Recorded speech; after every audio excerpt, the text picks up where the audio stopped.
Sometimes we lose hope. Life feels pointless, or we burn out, or we lose all passion and inspiration, or there's so much sadness in the world that lead to feelings of guilt, and we might think, what's the point? Whatever the catalyst for you feeling absolutely miserable or like there's no point, or life just feeling bleh, here are a few things that might hopefully help you create joy in your day-to-day life. And this will be a vlog-ish style video because this is also my own journey. It's what I'm personally doing to create joy instead of waiting to find it, or even just existing in an indifferent state, having given up on everything.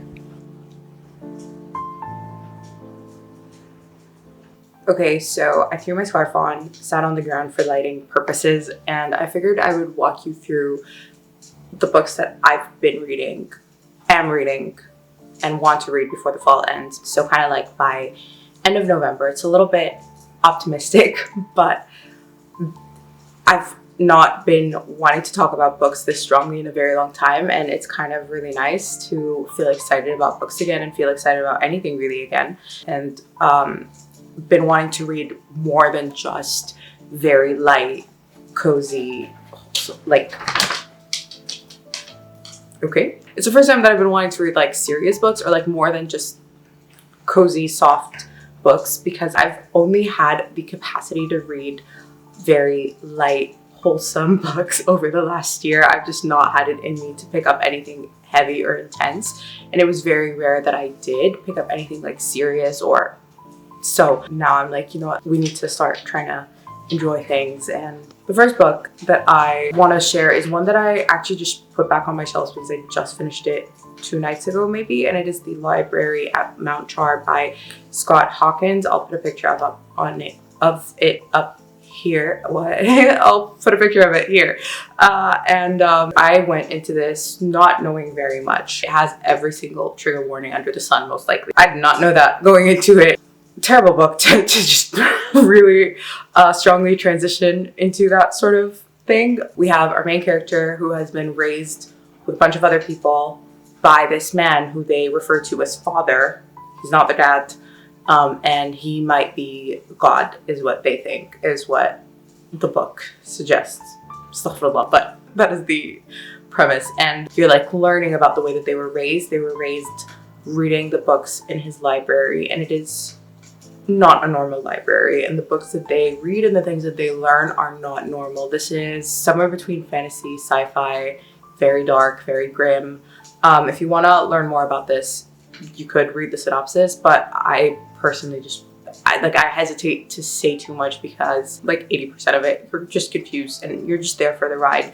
And I'm okay being confused about books as long as I get answers in the end. And I think that was part of the experience. And so learning a little too much, sometimes synopses give too much. So if you want to do that, you're welcome to. And we, for the most part, do actually get pretty solid answers. I had problems with like the motives of a lot of things happening. I'm like, what's the motivation here? What's the motive? Why are you doing this?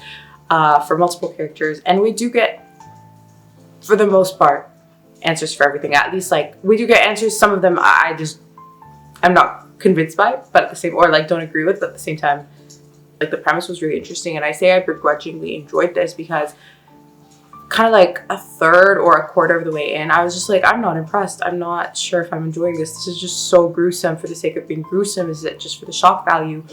But then you kind of, you know, things start to come together. But I remember thinking, has adult fantasy always been this horrible? Like, what is happening? Like I read the Poppy Wars, and this may have been worse. I don't know. I think in addition, like the descriptions were just so gruesome. Like, and a lot of it, there was just like a lot of cursing, and like you could just like tell it was written by a man. Do with that what you will. I've been hearing about this book for years and years and years, and it is the only fiction book this man has written. Like he only has tech manuals written. Like he writes tech stuff. So it's very interesting and very weird. We'll talk about all the books that I'm currently on. I'm on quite a few of different genres. So the one that I was just reading is The Haunting of Evelyn Jones by Phil Hicks, and this is a middle grade. I love middle grade. I love spooky middle grade, especially. I find it spookier than adult spooky stuff. Evelyn loves reading ghost stories, so a dreary half-term becomes much more exciting when she discovers a spooky old book. Not only are the stories spine-tingling, but it belonged to a girl called Primrose, who vanished mysteriously, never to be seen again. Intrigued, Evelyn decides to investigate Primrose's disappearance with some help from her new friend, Harold. This is book 1 in a series, middle grade fantasy, anything spooky middle grade. Absolutely love it. It's just such a good time for me. They're usually funny, they're wholesome, they are adventure-packed, they're fast-paced because they're made for a younger audience, and so, you know, they care about plot a lot. And I am not that different from a 12-year-old in many ways, including how much I love plot and just, I love friendship in books, and a lot of older books have more like the romance side of things rather than the friendship, and so I'm excited. I'm only like 35 pages into this, and I also, again, very, very, very sharp turn from here, but I just picked up Wuthering Heights by Emily Bronte. I don't know what it is, like I've been craving classics, which is weird because I'm not a big classics person. I don't tend to usually enjoy classics, apart from, like, I don't know, I like The Great Gatsby, and I pretty much loved Rebecca by Daphne du Maurier, and Letters to a Young Poet. I don't really consider that, like, it's not a work of fiction, it's just letters, so I don't know. But this has been calling out to me, and I know that there is going to be, like, it's like a gothic situation, and there's a tragedy involved. I'm not very far into this, just a few pages, because it's not the language that's throwing me off, it's more the structure. The structure is throwing me off. Like, one of the sentences I read was half the page, or like a third of the page, and I was just like, why are we not using periods and commas? But for whatever reason, just something about classics is calling out to me right now, and this one felt very fitting for the season. And look at this gorgeous cover. Can you see it? You can see it, right? Gorgeous. So we then have the complete poems of Dorothy Parker, and I've been reading this maybe since the beginning of summer. I don't know, a third or maybe a little bit more of a third of the way through, and I've just been really enjoying this. They're funny, they're witty. Some of them I like more than others. Poetry is something that I just really enjoy reading before bed because it's not an intense plot that will keep me up, so I just kind of read a few lines of it and I move on, you know, when I go to bed. And then we have Conversations on Love by Natasha Lune. I'm gonna say Lune, I don't know. But it is a collection of essays, mainly through or via interviews, that this author has collected on literally Conversations on Love from a plethora of different people. And then we also have another poetry collection, which is Please Do Not Touch This Exhibit by Jen Campbell. I'm about halfway through this, more than halfway through this, maybe 2/3 of the way through this. And I've been kind of going back and forth between the different poetry collections. This is a very different vibe. It's kind of like written in this sort of spooky-ish vibe, but it is all meant to describe and metaphorically describe disability and chronic illness. And it is very interesting. I was very intrigued by this line when I was reading about it, and it is, Please Do Not Touch This Exhibit explores disability storytelling in the process of mythologizing trauma. Jen Campbell writes of Victorian circus and folklore, deep seas and dark forests, discussing her own relationship with hospitals, both as a disabled person and as an adult, reflecting on childhood while going through IVF. And then we also have The Dangers of Smoking in Bed by Mariana Enriquez, and it is translated by Megan McDowell. Sorry, Megan. I'm only a third of the way through this, or like a quarter of the way through this. I've been reading this and then I kind of haven't been as interested. I think because I'm not finding the stories as spooky as I thought they would, because this is a collection of short stories and they're meant to be like eerie and spooky, and I was just kind of like, yeah, they're okay. And my friend, when I told her that, she's like, what? You don't find them scary? I'm like, not really. So I think we have very different parameters for what constitutes as scary, but I do want to get back into this because I put it down maybe a month ago, and I want to keep going because now I think is the perfect time for this. So I am picking this up. Now onto the books that I want to read. These are just, I'm not even going to give you proper synopses of these because I don't remember the synopses. Sometimes I just really want to read a book and I remember the vibe, but I just don't remember why I wanted to read it so badly. When ordering them, I do actually look at the synopses, but then I forget it again. If it's not being used immediately, my ADHD brain is just like, we don't need this, let's get rid of it. But first we have the Invocations by, I have no idea what that word means, by the way, by Crystal Sutherland. This is the author who wrote The House of Hollow, and I love that. It was a horror YA situation, and it was like really good, like a, I don't know, thriller horror, I think more horror, but like fantasy leaning. And I just really wanted to pick up another work by this author, and this is her newest release, and so I'm very, very interested. On the back it says a haunting horror thriller from the acclaimed Crystal Sutherland. So that's really all I, oh, it's just called House of Hollow, not The House of Hollow. There's a picture of it on the back, but I'm excited to read this. And then we have Blood Marked by Tracy Dion. Whoops, did I start this? There's a bookmark that fell. Maybe I just had the intention of starting this. I don't remember, so I'll just have to start it over, even if I did start this. But this is book 2 in the Legendborn Cycles series, I want to say. I think it's a trilogy, and book 3 should have just come out or is about to come out. And I read book 1 and I loved it, and it's a kind of King Arthur-ish inspired. It's not a retelling, it's King Arthur inspired, so it's like modern day. We follow, I think her name's Bree. No, is it? We follow our main character who goes to this prestigious, she attends this like prestigious program where they accelerate their like high school education and whatnot, but it's at a university. And while she's there, she discovers this secret society and how it might be linked to her mother's death. And that secret society is actually pretty magical. And she goes on to this like weird little quest to join them and expose what they did, or at least figure out what they did, or if they're connected to her mother at all. And it was very good. I really, like, I don't know why I was fighting that book for so long. Whenever I heard people talk about it, I just didn't feel like it's my type of thing, but I loved it and I want to read book 2. The Secret History by Donna's Hart, dark academia. I think someone dies, and then we're just trying to figure out what happened, who killed this one person in a group of friends at a school or university setting. I don't know. I think everyone knows what the dark history is about, at least like vaguely, so I'm not gonna get too much into this, but I really want to read this. I've been saving this for fall for the last, I think, 2 or 3 years, so it's really time for me to read it. Gideon the Ninth by Tamsin Muir. What does that? Muir? I have no idea. Even though I'm pretty sure I heard people pronounce this author's name multiple times before, because I've heard a lot of people talk about Gideon the Ninth, but all I remember about this is that it's like a necromancy inspired fantasy, and Gideon the Ninth is like part of a house or like a planet or something, like a group of people that deals with necromancy, and I don't remember the rest. I think it's like sci-fi and fantasy, but I could be wrong. It might just be fantasy. I have no idea. I don't care. Another one that I have absolutely no recollection about the details of it, but it is The House of Leaves by Mark Z.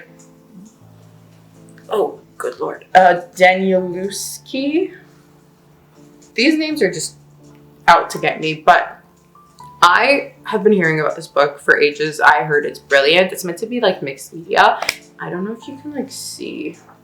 Can you see? My camera doesn't really focus automatically, so oh, I think you just glimpsed like an image. So it's meant to be mixed media, and it's meant to be like a book that messes you up, and I think it's like a thriller situation, but like there's maybe a sort of mystery that you solve along as you read. I have absolutely no idea. I don't remember anything about this, but I'm very much excited to read this. I love books that mess me up. I love a book that confuses me and makes me think and just takes me out of my head and takes me out of this world, because sometimes that's exactly what we need. Anyway, I am going to actually go to bed. It's like What time is it? It is 8:55 p.m. So it is time for our walk. Where are you? One of them is here. Okay, there's one. He's passed out. His sister's probably passed out over there. It's time for our walk, and then I'm going to bed because I'm a grandma and I love sleeping early. And sleeping early is like the foundation of me ever having a chance at feeling any sort of joy. Like, I need to sleep early, wake up early, eat, sleep a lot as well. So yeah, anyway, I'll see you tomorrow.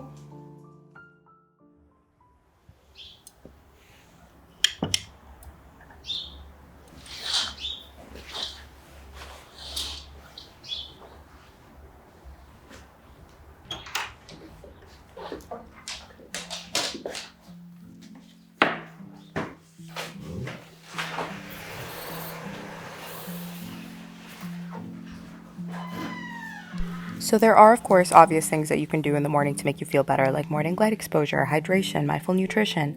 But I forgot to mention, I'm also rereading Atomic Habits as an audiobook for like the third or fourth time right now.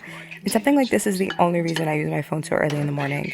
I've been intentional about what content I consume in the morning. It has to be something positive and uplifting for the day, something to inspire me or set the mood right, something that I can learn from. My preferred topics are on wellness, creativity, productivity, or business and financials, but then I also take 5 to 10 minutes to journal, and I always start it by listing 3 things I'm grateful for. Gratitude journaling is so easy and simple, yet immensely effective. Just acknowledging all that you do have to be grateful for is an immediate mood boost. Okay, hi. We're at the gym. And I know this sounds really obvious, but creating joy in a day to day manner in like a small way could be through movement. Sometimes your training goal is, aesthetic based, functional based, etc. So it's like, oh, I want to gain muscle, I want to lose fat, I want to run faster, I want to do this. But sometimes it's also about enjoying yourself. And for me, my weekly split has been shaped with that in mind. It's about movement that is playful, that is different, that is fun.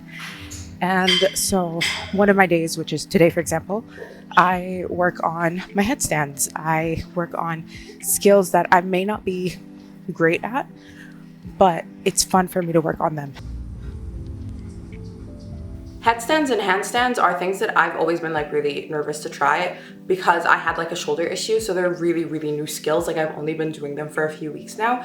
And kicking up to a headstand, granted it's against a wall, but kicking up without a box, without an elevation, it was the first time that I managed to do that. So that was really cool, and it was really nice seeing this progress. And again, like, I've only been doing this for a few weeks, and I only do it like once a week, so it's not much time, but I can still see progress, and that creates so much satisfaction and just so much like the satisfaction kind of leads to joy because you feel this sense of accomplishment.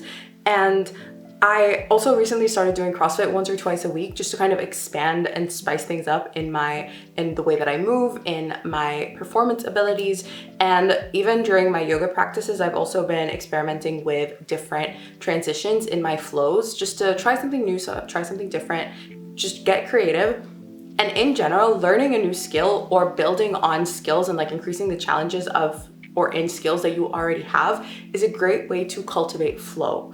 So after finishing Atomic Habits, I decided to re-listen to another book because I'm trying to do this thing where I'm trying not to go out and find too many new ideas, but rather revisit ones that I've previously visited, but just needed a refresher on. And so I re-listened to a book that I read last year, which is called Finding Flow by a psychologist whose name I cannot pronounce for the life of me. So here is the book, and I am still on it, but one thing that really stood out to me is how sometimes being around someone or like some external factors can lead to happiness, but they're circumstantial, they're external. Whereas a flow state is something that you can create or engineer. And it's this mix of focus and challenge and having a clear goal of where you're heading and what you're trying to achieve. And like you can see whether or not you're actually making progress on that goal. And it becomes satisfying when you do make progress. And then afterwards you feel good at just having accomplished something, which is probably why learning something new is often recommended when trying to cultivate positive emotions and positive feelings. It can't be too easy that you're bored or do it without focus. And it can't be so hard that you feel apathetic and feel like, well, what's the point of even trying? Like, there's no way I do this. And a similar concept is mentioned in Atomic Habits, this idea of the ideal level of difficulty being just beyond what we can do. So starting relatively small, but also increasing challenges is essential. And it does feel amazing when you do it, when you achieve it. And then there's another level to move on to, and so on. And so like it becomes kind of like gamified in a way, hence my expansion in my movement and athletic endeavors. Also, creating and using your hands is a great way to find flow and to ultimately create joy. And while I've actually studied art and design in university, I've personally, unfortunately, kind of lost touch with my creative practice, or I've been struggling with it. And I have a whole video planned to dive deeper into that specific topic and how I'm rebuilding my creative practice and my passion for my art. Right now, though, I am just trying to dedicate literally just 20 minutes a day to do something creative on a really small scale and just create something using my hands. And like right now, I'm working on this small mushroom painting, and it's nothing big or whatever, but it doesn't matter. Like, it's not the point. It doesn't have to be this big impressive thing. It's just something fun to do and get lost in. I've also been loving playing around with recipes. Like, I've had this whole week's worth of a ramen phase where I've just been experimenting making ramen in a few different methods. And occasionally I'll bake, but I do actually want to do more of that. And specifically, I've been seeing this crustless, low-calorie pumpkin pie recipe that I've been dying to try, so that is actually what we'll do next.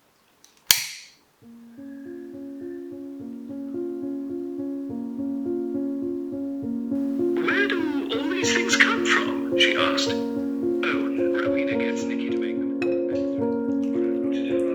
That's one of the things you do at a Halloween party. Was one of them might have done it. Tiresome age, I think.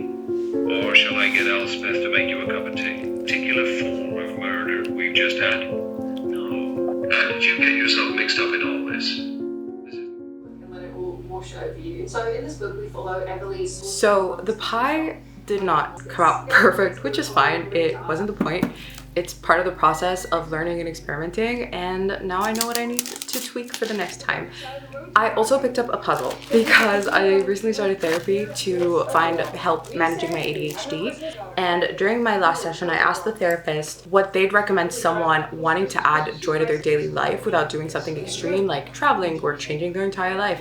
And literally every recommendation was stuff that I already do. Things like painting, movement, having dogs, everything, except puzzles. So I figured, why not? Let's get a puzzle. None really called out to me, except for this box of 3 puzzles, each were 500 pieces. I worked on one of them for a few days, and I kind of get it. Like, after being reminded of the ideas in finding flow, I could recognize that the secret in doing puzzles was that it was just another way of finding flow. It was the balance of having a clear goal, needing to focus to achieve the goal, seeing my progress, and while I've always been good at puzzles, it was still challenging enough to keep my interest. Especially with the sky being so uniform, there was no lighting situation that was helping me see the subtle differences in the colors or in the shades. So instead I devised a system based on the shapes of the puzzle pieces, and I finally completed it in a couple of days. It was just so satisfying, and it was fun, and it was just nice. Anyway, I hope you were able to find something in here that could help you explore more ways of creating joy. The inspiration behind this video is, like I said, very much personal, and it's where I'm currently at in life. There has been a lot of guilt building up, not really seeing the point anymore. I've even put out a whole podcast episode about how creating joy and daring to dream are a form of resistance, even more so for certain people groups, the ones who are more likely to be targeted or face prejudices in the world.